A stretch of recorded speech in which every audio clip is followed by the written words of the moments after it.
When an action potential reaches the synaptic terminal of the axon, it encounters a region called a synapse where two neurons come close together but do not touch one another. A minuscule gap, called a synaptic cleft, separates the synaptic terminal of the first or presynaptic neuron from the dendrite or cell body of the second or post-synaptic neuron. The arrival of an action potential at the synaptic terminal causes the synaptic terminal to become positively charged and release neurotransmitters into the synaptic cleft.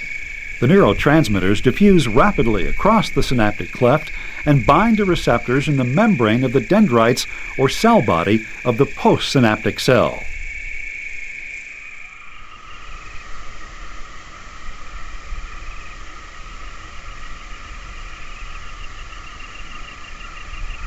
Each type of receptor in the postsynaptic membrane binds to a specific type of neurotransmitter, and after binding to a neurotransmitter, the receptor causes specific types of ion channels in the postsynaptic membrane to open.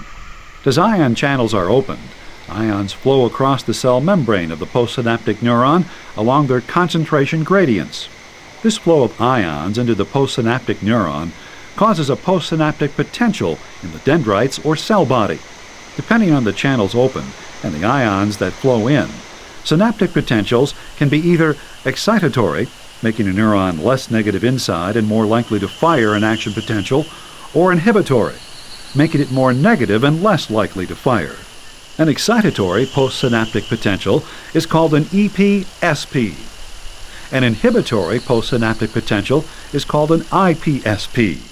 A synapse that produces EPSPs in the postsynaptic cell is called an excitatory synapse, while a synapse producing IPSPs is an inhibitory synapse. Postsynaptic potentials cannot travel far in a neuron.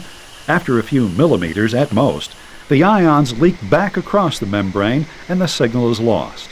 However, postsynaptic potentials travel far enough to reach the cell body, where they determine whether or not an action potential will be produced.